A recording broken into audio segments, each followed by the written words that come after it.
Os relatos sobre OVNIs chamam a atenção dos meios de comunicação e do público há muitas décadas. Muitos dos relatos que mais intrigam falam de objetos não identificados que pousam ou caem na Terra, apoiando a teoria de que são recuperados pelos governos para praticar engenharia reversa. Qual é a verdade por trás desses boatos? No Brasil, em 1997, a cidade de Santo Ângelo registrou uma série de estranhas marcas no solo, precedidas por inexplicáveis luzes no céu.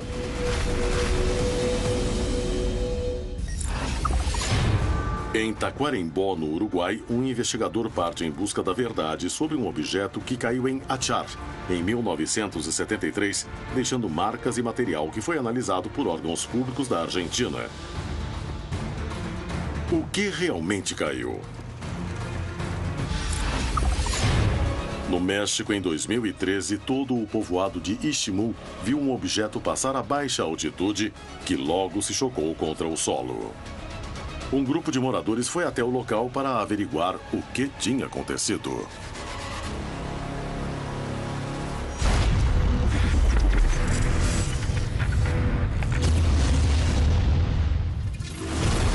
Contato extraterrestre. Hoje apresentamos quedas de OVNIs. Já houve quedas. Existem registros de dezenas de quedas. A tecnologia utilizada por estes objetos, essas coisas são cálices sagrados para a ciência. O governo federal, em especial a Força Aérea Norte-Americana, possui protocolos e leis para lidar com a queda de um OVNI ou um pouso. E isso não apenas para ocorridos nos Estados Unidos, mas também em outros países. Vamos supor que é mesmo extraterrestre. O primeiro país da Terra que adquirir essa tecnologia e desenvolver essa tecnologia, esse país será a força dominante do planeta no futuro. Quando investigamos OVNIs, estamos numa corrida com todos os países da Terra para pegar essa tecnologia primeiro. A recuperação de tecnologia de outras civilizações com a capacidade de viajar até a Terra é uma teoria que, para muitos pesquisadores, ex-funcionários da NASA e políticos, é uma realidade. Mas quais são as evidências que sustentam esses boatos? Há muitos anos existiu um projeto chamado Projeto Poeira Lunar, que era responsável por coletar coisas que caíam do espaço. E isso foi durante a Guerra Fria, quando os Estados Unidos batiam de frente com a União Soviética. Hoje há boatos de que a NASA ainda faz a mesma coisa. O que será que eles já coletaram? Os Estados Unidos com outros países, porque possuem a tecnologia, a velocidade e instrumentos para chegar rapidamente, controlar a área do ocorrido e coletar qualquer tipo de material deixado para trás. Quando eles coletam, qualquer que seja o objeto, eles trazem para o país e ele simplesmente desaparece, não falam mais a respeito dele. A existência de planos de recuperação de OVNIs caídos prova que são feitos de tecnologia não criada na Terra? E se for assim, o que acontece com estes objetos? Para onde vão? A questão da engenharia reversa, como chamamos, é mesmo verdadeira. E já acontece há 60 anos ou mais. Começou nos Estados Unidos logo após as quedas em Roswell. Então começaram a fazer engenharia reversa com o que encontraram do acidente. Os americanos já fizeram isso no passado, nós sabemos disso. Então, quem garante que eles não fazem isso agora? Eu acredito que eles ainda fazem. Mas o que eles coletam, eles não falam pra gente. Sem dúvida, as histórias de OVNIs que caíram ou tocaram a superfície terrestre despertaram a imaginação do homem. Mas são a prova final de que existe vida em outros planetas e que somos visitados? Em fevereiro de 1997, a cidade de Santo Ângelo se viu envolvida em uma série de fenômenos que pareciam saídos da ficção científica. Os moradores do lugar testemunharam eventos que ainda permanecem sem explicação e que para os pesquisadores do fenômeno OVNI se tornaram um dos casos emblemáticos que provariam que a Terra é visitada por seres de outros planetas.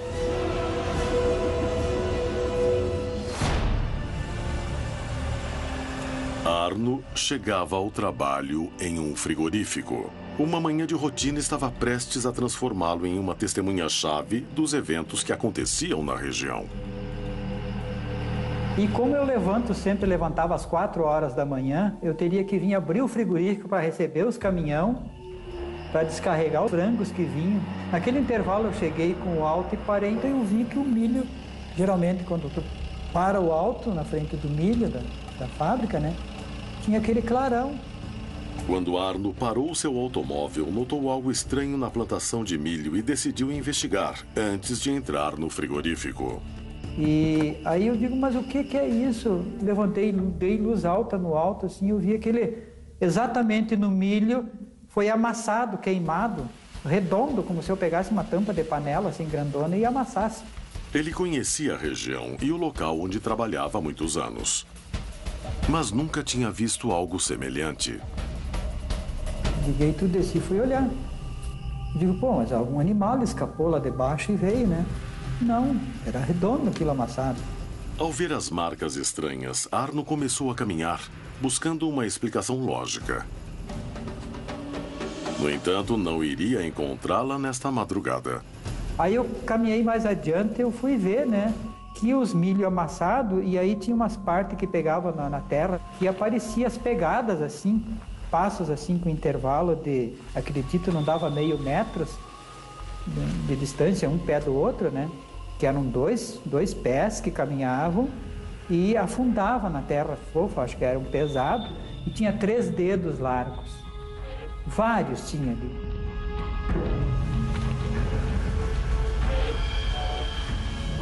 Eu chamei o Arno Polanski, ele morava na casa lá, e ele viu, eu chamei ele, olha, vem olhar o que foi que... Tinha algum... Você não fechou? Tinha vacas de leite? Era grande a dele também, acoplada junto.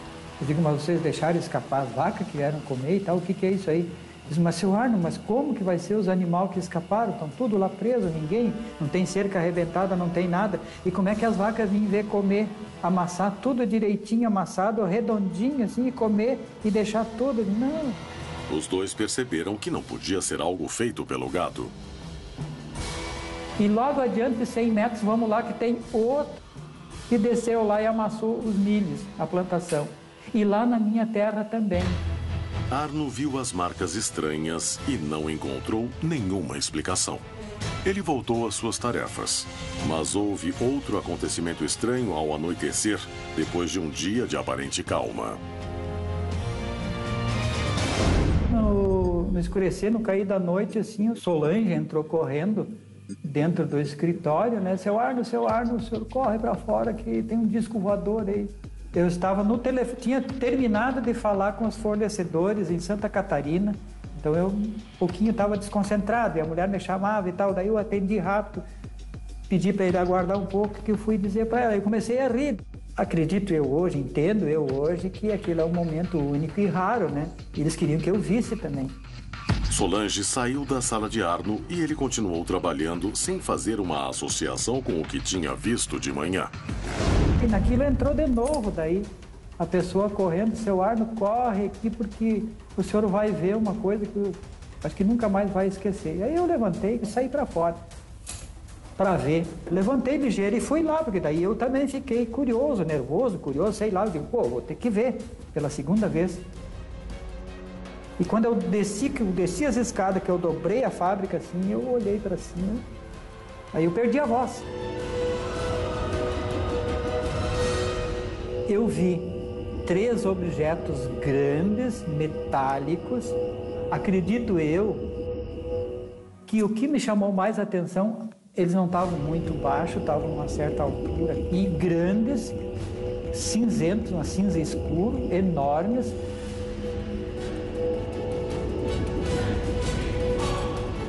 Eu senti medo quando eu vi aquilo. No momento que eu botei os olhos naquele objeto, eu senti medo.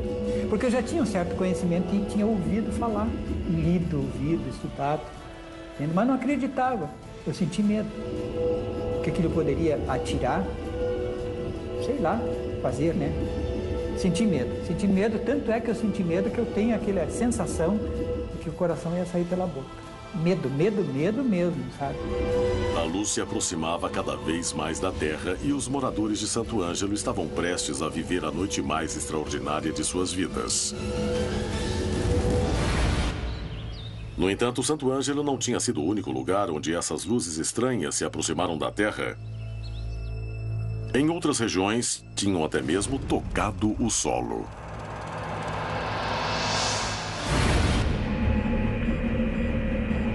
Paulo Borges é pesquisador do fenômeno OVNI e vai atrás de pistas de um dos casos mais significantes do Uruguai. Quase 40 anos antes, um objeto estranho caiu em Achar, em Tacuarembó, durante uma grande tempestade. O objeto deixou uma marca no solo de onde extraíram material para ser analisado. O que aconteceu nesta noite? O que caiu? E como interpretar a evidência? Foi um OVNI ou algo conhecido pelo homem? Borges vai ao local onde o objeto caiu. Lá o espera Fred Tito, dono da propriedade e testemunha da queda. Boa tarde. Boa tarde. Como está? Bem, você? Será que poderia me mostrar o local onde claro, tudo aconteceu? Sem problema. Mais de 40 anos depois, o lugar ainda conserva muitas características da época. Agora criou pasto, mas... Sim, foi esta cratera que apareceu nas essa fotos. mesma. Qual era o tamanho, Tinha Fred? uns 3 metros de diâmetro e uns 50 centímetros de profundidade. O que você lembra desse dia, com 18 Uma anos? tempestade elétrica muito forte. Forte, E no é? outro dia, descobrimos isso. Você ou seu pai já tinham visto Não. algo parecido aqui? Foi o único que vimos. Veio uma equipe de ufólogos argentinos com o senhor Montes de Oca. Lembra se eles levaram alguma coisa da cratera? É, levaram muita coisa. Tá, eu Tudo agradeço bem, muito, fique à hein? vontade, por favor. Espero Pode voltar voltar logo quando pra cá. quiser, quando quiser. Tá ótimo. Fred Tito confirma que algo caiu no local e deixou uma marca que existe até hoje. E que um grupo de ufólogos argentinos coletou a molo. O jornalista decide se reunir com Patrícia Molin, diretora de cultura de Tacuarembó, para procurar documentos e uma palavra oficial que o ajude a esclarecer o caso. Poderia me dizer o que lembra do acontecimento em 1973 no povoado de Achar? Houve uma comoção no povoado. Muita gente que queria ver, que queria saber, e os comentários eram mesmo impressionantes. Veio gente especializada no assunto, foram olhar. Realmente isso foi uma coisa diferente que aconteceu.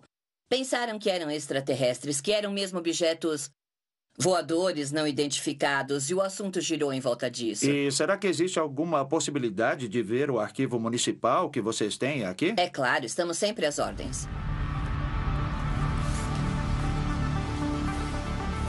Analisei os arquivos do departamento e encontrei uma nota relacionada especificamente com o caso de Achar e a comissão investigadora dos OVNIs. De certa maneira, assim posso comprovar oficialmente e jornalisticamente que o caso existiu e que foi feita uma investigação posterior. Os jornais da época revelam que houve uma série de aparições no ano de 1977. 4 anos depois da queda do objeto, que foram relacionados com a cratera. Também dizem que foi feita uma investigação oficial.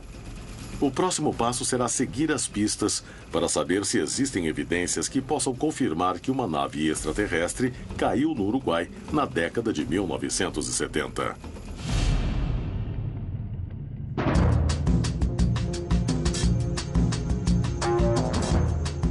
Paulo se reúne com Miguel Borges, jornalista que o ajudará a compreender o que pode ter acontecido. Qual foi a repercussão jornalística que teve o acontecimento de 1973? Foi uma notícia que perdurou por muito tempo. Até hoje, os moradores falam disso. Em Tacuarembó caiu parte de um objeto, de um material que era estranho, mas nunca falaram dos resultados da análise. Não, nunca falaram nada. Isso ficou em segredo absoluto a partir daquele momento. Ninguém se assustou porque sempre viam objetos naquela região. Diziam que objetos estranhos desciam no lago. Eu sempre pensei, e por que ali? Por que naquela região? Muitas perguntas e poucas respostas. Miguel Borges confirma que luzes estranhas eram vistas no local. Mas se tratava de um OVNI? Podia ser um artefato produzido pelo homem, como um satélite espião ou aviões militares. As pistas levam Apollo a Buenos Aires, onde um grupo de pesquisadores teriam fragmentos do objeto. Ele conseguirá encontrá-los? Em Santo Ângelo, no Brasil, uma luz enorme e misteriosa pairou sobre a cidade, deixando os moradores desconcertados. Em Taquarembó, no Uruguai, Paulo Borges está atrás da pista de fragmentos de um objeto que caiu na região. Em Istmo, no México, durante uma apresentação circense, um objeto caiu e alterou a calma dos moradores. Em fevereiro de 1997, a cidade de Santo Ângelo foi palco de uma série de fenômenos extraordinários. Alguns de seus moradores estavam prestes a encarar a experiência mais impressionante de suas vidas.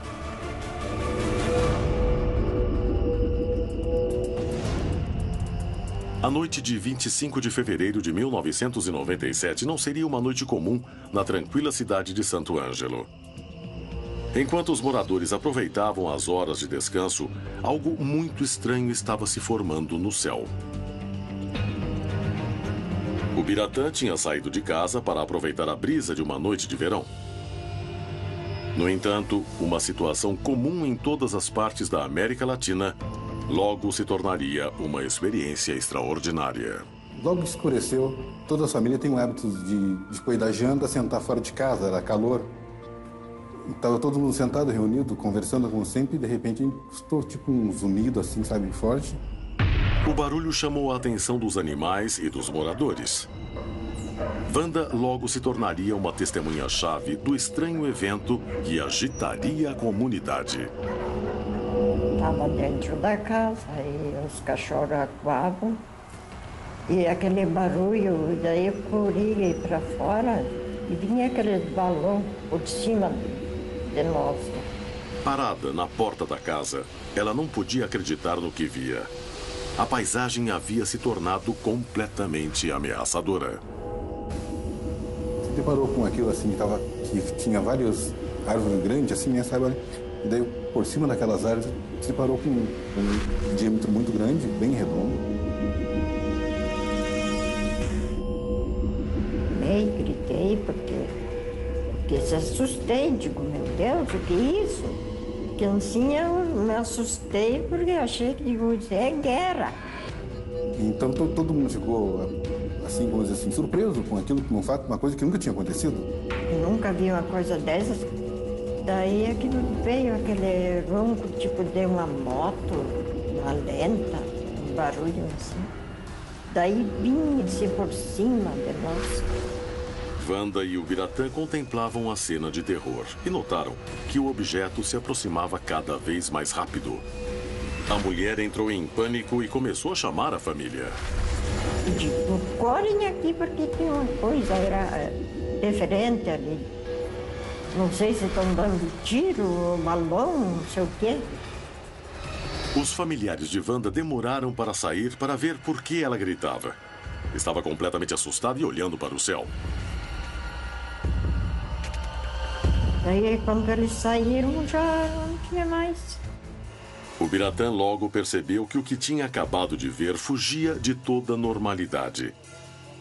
E sentiu que estava diante de uma presença extraordinária. Agora eu sei que é disco voador, né? Porque a gente não sabia, não estava bem informado. Dizia que é disco voador, mas sabe? Não sabia o que era bem um disco voador. E passou lentamente, muito lentamente mesmo, sabe? Lentamente todo mundo ficou olhando, foi indo até que ele sumiu de novo. Enquanto os vizinhos surpresos viam as luzes desaparecer, perto dali no frigorífico, Arno e seus funcionários tentavam descobrir o que estava acontecendo. Elas eram redondas, mais ou menos 50 metros de diâmetro, cinza escuro, com a parte de baixo, onde tinha as luzes, que girava e piscava aquelas luzes. Isso eu me lembro nitidamente. Arno não era o único que via o que acontecia. Todos os empregados do frigorífico olhavam para o céu aterrorizados e maravilhados. Todo mundo parado olhando pasmo, sabe? Não sei em palavras como que eu vou te explicar o tamanho daquele objeto fazendo aquele barulho. Aí eu vi que estava um para cima, o outro mais alto e faziam as cadeiras alinharam e se ajustaram, sabe? E ficaram parados no ar. Aquilo me chamou nitidamente, mas eu nunca vi isso. Deu uma sensação de escapar, mas algo me paralisou os pés no chão. Eu fiquei paralisado ali, não sei porquê. E aí eu me lembro como se fosse agora, nesse momento, que aqueles dois objetos fizeram assim, os três, e se alinharam e aquele barulho, sumiram no horizonte. Se foram. Depois que os objetos sumiram, os empregados começaram a conversar. E perceberam que o fenômeno era maior do que achavam. E aí depois eu só ouvi os outros contarem. Apareceu em cima da casa, que a gente ficaram com medo. Eu tinha consciência que eram objetos não identificados, porque a gente lia e tinha um certo conhecimento. 20 anos depois de sua experiência, Arno sabe que isso mudou sua vida para sempre. Existe algo além do que eu imagino que existe, que são seres que não sei o porquê não se aproximam, o porquê eles vêm sondar, o porquê eles fazem isso. É uma interrogação, é uma incógnita.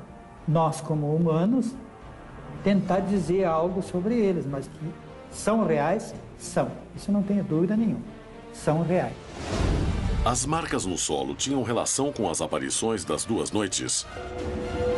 Talvez o homem nunca descubra o que realmente aconteceu em Santo Ângelo. Mas a busca por respostas continua, pesquisando todos os incidentes que poderiam ser manifestações de OVNIs, mesmo aqueles do passado.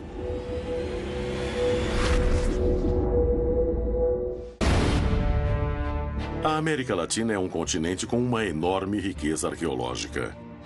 Muitos pesquisadores afirmam que certos monumentos do passado podem ser interpretados como histórias sobre a presença de OVNIs na Terra desde tempos antigos. Somos visitados por extraterrestres há milhares de anos.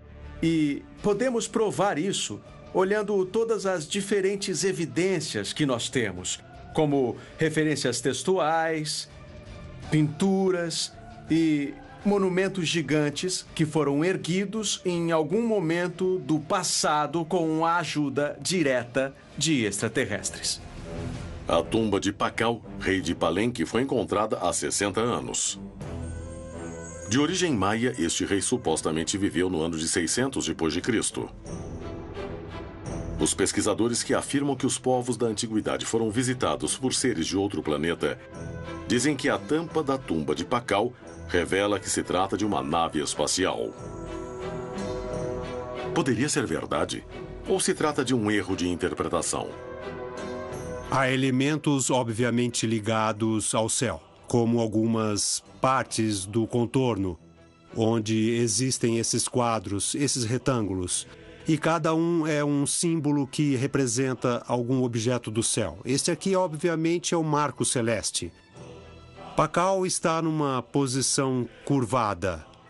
No geral, dizem que é a representação não apenas da morte, mas da ressurreição de Pakal, como a divindade do milho, que é fundamental na Mesoamérica. Aqui são as presas de uma serpente. Aqui vemos um olho. Isso em volta, pelas identificações fantásticas, é traduzido como a fumaça da nave. E é claro que não tem nada a ver. É a representação da serpente. E atrás surge uma árvore, chamada de Árvore do Mundo, que tem interpretações cósmicas, ou seja, é uma exaltação, uma apoteose de um personagem muito importante para a cidade. Segundo Galindo, conhecer o contexto cultural permite interpretar cada um dos símbolos presentes na tumba. No entanto, o que estes símbolos nos dizem sobre a existência ou não desses deuses? Revelam algo sobre sua origem? Na história, nós temos muitas histórias de deuses. E os arqueólogos normalmente dizem, para mim, tudo em nosso passado foi produzido pelo homem para os deuses. E daí se cumprimentam e dizem, ótimo, que legal, caso encerrado, mistério resolvido. Nós sabemos de tudo. Foram feitos para os deuses. E daí vão embora. Bom, para mim, é exatamente aí que as perguntas começam. Muitos pesquisadores que sustentam a teoria de que nossos ancestrais foram visitados por seres de outros planetas insistem que as mitologias sobre deuses são uma das principais evidências para provar esta hipótese. Minha pergunta é, que deuses? De onde eles vieram? Eram simplesmente viajantes espaciais que chegaram num passado remoto e compartilharam o conhecimento para dar início a diferentes civilizações pelo mundo todo. Muitas vezes quem considera isso está consciente, às vezes ou inconscientemente, rebaixando a capacidade humana. O homem é capaz de fazer coisas pelas circunstâncias e necessidades que agora, no mundo moderno, não é preciso mais fazer. Se for uma questão de organizar o tempo, não precisamos mais ver o sol ou as estrelas, já temos o relógio, por exemplo. A polêmica ao redor da possível visita de seres de outros planetas na antiguidade coloca em questão nosso conhecimento sobre o passado e permite elaborar hipóteses para pensar no presente do continente. Séculos depois do reinado de Pacal, em uma cidade do Uruguai, um objeto estranho caiu na Terra. E se ninguém considerou uma visita dos deuses, o certo é que muitas testemunhas afirmam que uma nave espacial caiu na região. O jornalista Paulo Borges está atrás do objeto caído em Taquarembó na década de 1970. Ele encontrou o local da queda e documentação sobre o evento. Sabe que fragmentos foram levados, mas ainda não os viu. Paulo vai para Buenos Aires, na Argentina, conversar com Luiz Burgos, investigador do fenômeno OVNI, que em 1977 esteve em Taquarembó investigando as aparições. O que encontrou quando chegou lá? Quando chegamos na vila de Atiar, fomos diretamente ao local onde o objeto tinha caído ou descido. E a grande surpresa foi que, depois de mais de 3 anos, a cratera ainda mantinha as características. E o mais fascinante de tudo, além da cratera e da evidência física que conservava, foi ter localizado em volta da cratera aproximadamente 100 marcas. E o que fizeram nesse momento? Nos aproximamos da cratera e, estranhamente, saíam 8 marcas e cada sulco media 12 metros. Uma coisa realmente estranha. Todos os pedregulhos estavam queimados, carbonizados, dava para quebrá-los com a mão. Depois disso, sempre imaginei que algo tinha descido ou caído naquele lugar. Saímos de lá de mãos vazias, com a ideia de voltar algum dia e poder fazer escavações no lugar. Quando voltaram? Passaram 11 anos. Leonel Montes de Oca nos deu uns 200 gramas que trouxemos para a Argentina. Era de uma dureza total, mas muito leve. Mandamos analisar imediatamente. Conseguimos comprovar que não era um elemento natural do terreno, então descartamos ser algo do terreno ou a queda de um meteorito. Porque a falta de ferro, as amostras quase não têm ferro. Então é algo artificial, algo evidentemente criado em laboratório. E ainda possui os restos e também as análises? Sim, é claro que nós guardamos, porque consideramos uma prova física fundamental. Luiz Burgos confirma que as marcas encontradas em Atiar indicam que algo estranho caiu no local. A análise do material recolhido eliminou qualquer dúvida. Era um objeto fabricado. Os restos achados pertencem a uma nave alienígena ou poderiam ser parte de um satélite artificial. Os resultados das análises são fundamentais e poderiam ser a evidência final de que não estamos sozinhos no universo. Em diferentes partes da América Latina existem casos de objetos que caíram na Terra. De alguns foi possível recolher fragmentos. Aí estaria a chave para definir o que são os OVNIs? Em Istmo, no México, um povoado entrou em pânico quando um objeto caiu bem próximo da praça principal.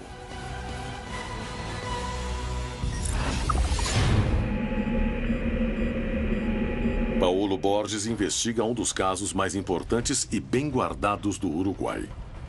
Em 1973, um objeto estranho caiu em Achar, em Taquarembó, e deixou uma marca em forma de cratera no meio do campo.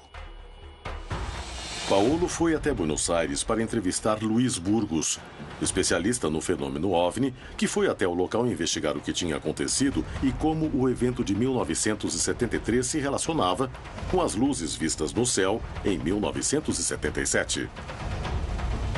Burgos recolheu fragmentos de metal que foram analisados por órgãos oficiais.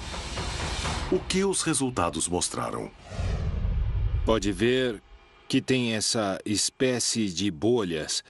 É porque foi fundido. Segundo me explicaram, a mais de 660 graus. É como fundem um alumínio. E o que é exatamente? Segundo as análises apontaram, isso é um tipo de alumínio bem duro. É algo criado em laboratório, é artificial. E qual é a sua conclusão? Eu sempre digo que tenho peças ou restos metálicos de um OVNI. Se o OVNI foi construído em uma base secreta no sul dos Estados Unidos ou é um OVNI do espaço, de fora da Terra, do espaço sideral, aí eu já não sei. Bom, Luiz, muito obrigado por tudo. Paulo tem os resultados das análises dos objetos e se reúne com o engenheiro espacial Marcos Machado, membro da Comissão Nacional de Assuntos Espaciais da Argentina. Ele será o encarregado de interpretar a informação. Seria um satélite? Poderia ser um satélite espião? Ou realmente Burgos encontrou a prova definitiva de que fomos visitados por seres de outros planetas? Gostaria que me contasse seu ponto de vista sobre as análises dos objetos encontrados.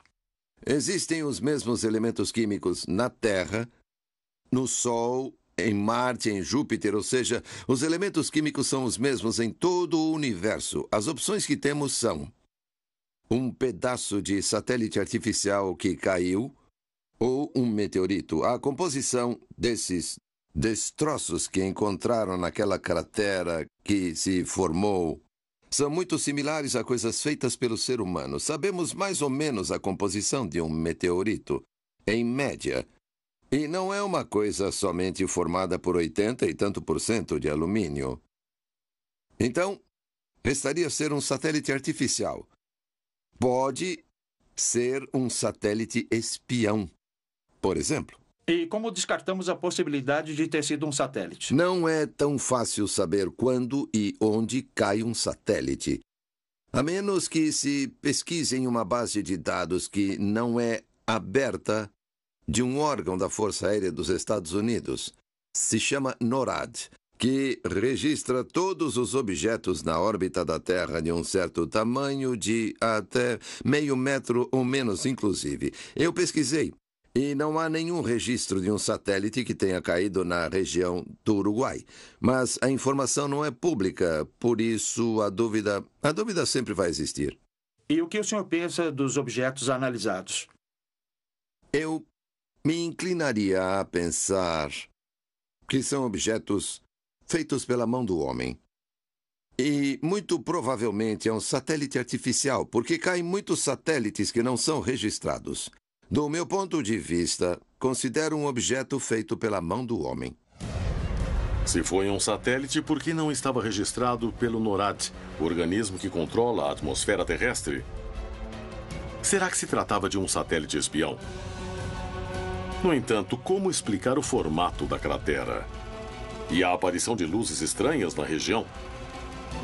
Se os elementos químicos são os mesmos em todo o universo, como o homem fará para diferenciar os restos de um objeto fabricado por ele de um construído por seres de outros planetas?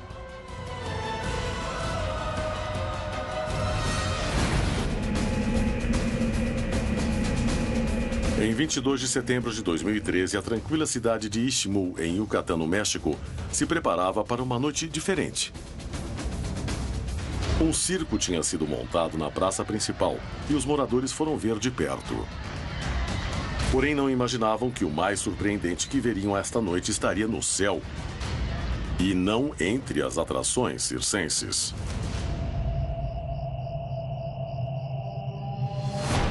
Hipólito e sua família e Arcádio e sua esposa foram até a praça da cidade para uma noite diferente. Não é sempre que Istmo é visitado por artistas de circos itinerantes. Mas um acontecimento inesperado ia agitar a tranquilidade habitual da cidade. Chegou um circo na cidade e eu fui lá ver com a minha família, com a minha esposa, a minha irmã, a minha mãe. Enquanto os moradores da cidade acompanhavam o circo, um objeto grande cruzou o céu, seguido de luzes estranhas.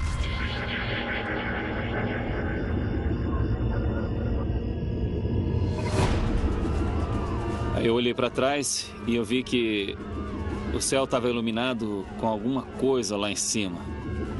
Todo mundo começou a gritar, começou a perguntar o que era aquilo, o que era aquilo, o que estava pegando fogo lá no céu. A minha esposa me disse, olha aquilo. Olhei e vi o céu todo vermelho. Eram luzes pequenas, como fogos de artifício.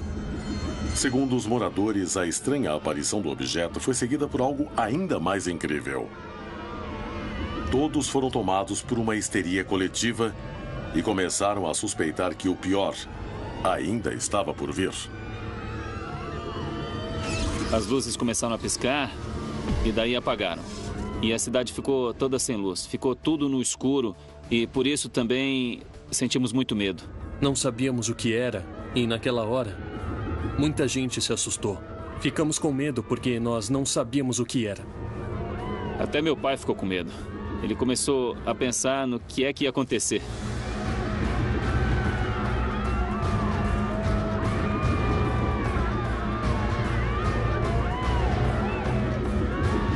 Escutando os gritos de terror de todos, Cecílio pegou a bicicleta e, como outros moradores, decidiu ver o que estava acontecendo. A gente viu que alguma coisa estava queimando atrás da delegacia e também tinha um barulho lá atrás. O barulho era como se alguém estivesse soldando alguma coisa. Fazia...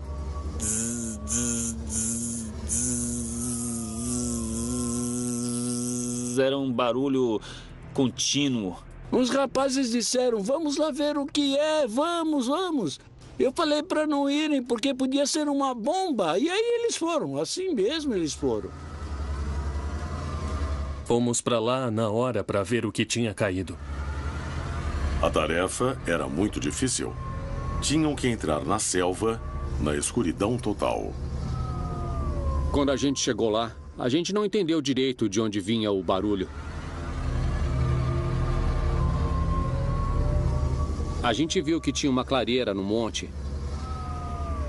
E eu disse aos meus companheiros, tá vindo de lá o barulho. E daí a gente viu que estava queimando. Que saía luz, fogo.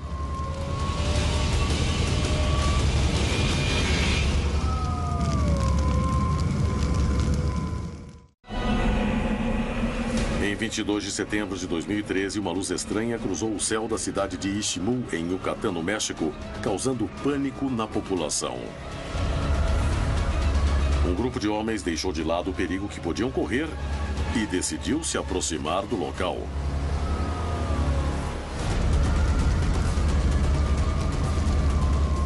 Chegamos lá, perto do local onde tinha caído, e só conseguimos ver o brilho do fogo.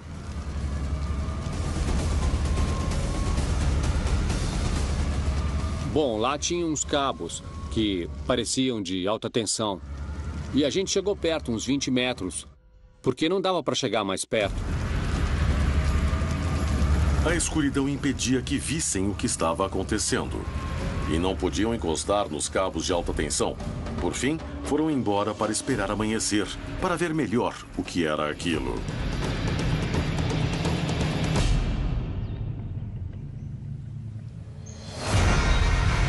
Voltaram ao lugar pela manhã sem imaginar o que estavam prestes a encontrar.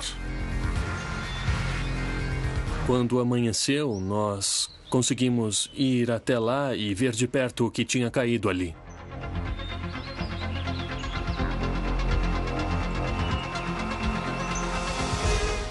Quando a gente chegou lá, tinha alguns pedaços enfiados na terra. Um colega meu pegou um pedaço e me mostrou. E daí eu vi direito. Não era cabo de força. Era alguma coisa diferente.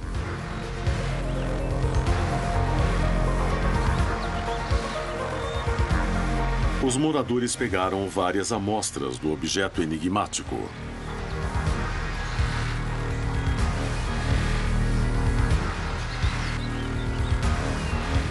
Bom, o dia passou e outras pessoas foram lá e começaram a pegar outros pedaços que estavam no mesmo lugar onde eu tinha visto. E tiraram pedaços grandes, pedaços pequenos.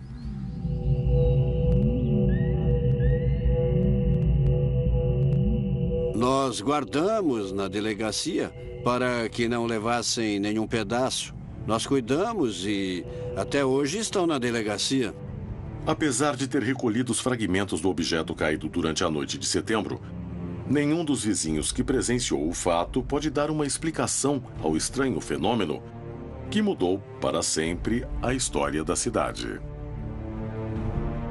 Na verdade, é uma coisa muito estranha. É uma coisa que nunca tínhamos visto antes. Não sabemos o que é, mas é uma coisa que não conseguimos reconhecer. São diferentes, nunca tínhamos visto nada assim. Nunca ninguém viu nada disso por aqui. Na verdade, eu acho que é uma coisa que caiu do céu. É uma coisa muito estranha. Não é uma coisa que exista aqui na Terra. As histórias de objetos estranhos que caem na superfície terrestre fascinam mesmo quando são meteoritos ou algum lixo espacial. Mas uma pequena porcentagem desses relatos continua sem receber explicação. O que realmente caiu em Ishmael? O que interrompeu a calma do lugar? Na Terra existem indícios de objetos que caem. E assim como em Roswell, muitos garantem que são recuperados e que são restos de naves de outros planetas. Poderia ser verdade? Isso confirmaria que existe engenharia reversa? Eu sei que eles recuperam muitas coisas, a engenharia reversa. Eles possuem satélites preparados para saber o que entra em nossa atmosfera a qualquer momento. Com certeza, a maior preocupação dos militares para recuperar algum disco voador, algo fabricado fora do planeta, é ter acesso imediato a uma tecnologia avançada, ter o material em primeira mão para tentar aplicar engenharia reversa e duplicar, desenvolver a tecnologia. Imagine o primeiro governo que conseguir replicar a superioridade avançada de um disco voador. Vai comandar o planeta. Acho que a engenharia reversa é uma realidade. Nossa tecnologia deu grandes saltos depois de 1947, desde o incidente em Roswell. TVs com tela de cristal líquido, fibras óticas que de repente surgiram em nosso avanço tecnológico após a década de 1940 com a guerra. E não coincide com o tipo de investigação que é feita em tempos de guerra, com as pesquisas desse período. Muita coisa veio da engenharia reversa aplicada nessas aeronaves recuperadas e foi compartilhada com outros países, mas acho que ainda escondem coisas como energias alternativas, principalmente porque afetaria a economia americana ou pessoas ricas e poderosas que estão no comando. Há quem pense que já descobriram uma energia grátis. E grandes empresas ganham dinheiro e as pessoas sofrem tendo que pagar. Não acredito nisso. Acho que aprendemos algumas coisas. Isso é diferente de dizer que sabemos como funcionam. Lembre-se que a teoria da bomba atômica era simples. Tinha que separar os isótopos de urânio e isso era difícil e muito caro. E tudo em segredo. Então, segredos podem ser mantidos. E só porque guardam muitos segredos não quer dizer que possuem as respostas para toda a tecnologia. Acho que não possuem ainda. As histórias sobre OVNIs caídos na superfície terrestre se repetem, alimentando a imaginação dos homens, que buscam descobrir se existe vida inteligente fora da Terra. O que há por trás desses relatos? São naves recuperadas, usadas para engenharia reversa? Uma conspiração tão grande poderia permanecer oculta durante tanto tempo? A verdade é só uma questão de tempo. E centenas de histórias esperam ser reveladas. É hora de ir atrás delas.